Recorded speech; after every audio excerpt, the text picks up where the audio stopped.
மக்களே, இந்த வீடியோவில் நம்ம என்ன பார்க்க போகிறோம்னா, நம்ம சூர்யா அண்ணாவோட கருப்பு திரைப்படத்துலேருந்து நிறைய அப்டேட்ஸ் கிடச்சிருக்கு. ஸோ அதை பற்றி தான் டீட்டெயிலாக பேச போகிறோம். அதுக்கு முன்னாடி சேனலுக்கு புதுசு வந்தால் சப்ஸ்கிரைப் பண்ணிக்கோங்க. நம்ம வாட்ஸ்அப் குரூப்பில் ஜாயின் பண்ண வந்தால் ஜாயின் பண்ணிக்கோங்க. லிங்க் டிஸ்கிரிப்ஷனில் இருக்குது. அப்புறம் நம்ம இன்ஸ்டா ஐடியை ஃபாலோ பண்ண வந்தாலும் ஃபாலோ பண்ணிக்கோங்க. அதோட லிங்க்கு கீழே டிஸ்கிரிப்ஷனில் இருக்குது. இப்போ வாங்க வீடியோக்குள்ளே போயிடலாம். நம்ம சூர்யா அண்ணாவோட கருப்பு திரைப்படம் வந்து கேரளாவில் ரிலீஸ் பண்ணுறதுக்கான ரைட்ஸ் வந்து ஏற்கனவே ஐஎம்பி மூவிஸ் வாங்கியிருந்தாங்க.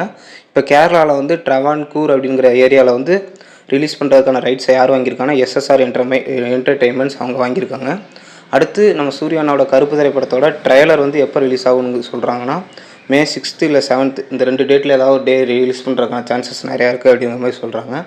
அப்புறம் வந்து நம்ம ஆர்ஜே பாலாஜி நம்ம கருப்பு படத்தோட டைட்டில் கார்டு பார்த்து ஒரு படத்தோட நம்ம சூர்யா அண்ணனுக்கு த ஒன் சூர்யா அப்படிங்கிற மாதிரி டைட்டில் கார்டு கொடுத்துருந்தாங்க. ஸோ அதை பார்த்துட்டு நம்ம சூர்யா ஃபேன்ஸ் எல்லாருமே ஆர்ஜே பாலாஜி கிட்ட கேட்டிருக்காங்க, கருப்பு படத்துலேயும் நீங்கள் இது கொடுக்க போகிறீங்களா அப்படின்னு கேட்டிருக்காங்க. என்ன சொல்லியிருக்காங்கன்னா, ரொம்ப ரிக்வஸ்ட்டாகவே கேட்டிருக்காங்க. நம்ம ஆர்ஜே பாலாஜி அண்ணாவும் ஒரு ப்ரொமோஷன் மேடையில் சொல்லியிருக்காரு, கருப்பு படத்துலேயும் வந்து த ஒன் சூர்யா அப்படின்னு டைட்டில் கார்டு நாங்களும் போட போகிறோம் அப்படின்னு சொல்லியிருக்காரு. நான் வேறு ஏதாவது வித்தியாசமாக போடுவாங்க அப்படின்னு எக்ஸ்பெக்ட் பண்ணேன். பரவாயில்லைங்க, த ஒன் சூர்யா அதுவே கெத்தாக தான் இருக்குது. சும்மா அந்த டைட்டில் கார்டு போடுறப்ப தேட்டர் பிளாஸ்ட்டு தான், அதில் எந்த மாற்று கருத்தும் இல்லை. ஸோ இந்த வீடியோ பார்த்து உங்களோட கருத்துக்கள் ஏதாவது இருந்தால் மறக்காமல் கமெண்ட் செக்ஷனில் சொல்லிடுங்க. இந்த வீடியோ பிடிச்சிருந்தா ஒரு லைக் பண்ணுங்கள். நம்ம சேனலையும் சப்ஸ்கிரைப் பண்ணி சப்போர்ட் பண்ணுங்கள். மீண்டும் ஒரு அருமையான வீடியோ சந்திப்போம். தேங்க்ஸ் ஃபார் வாட்சிங் நண்பர்களே.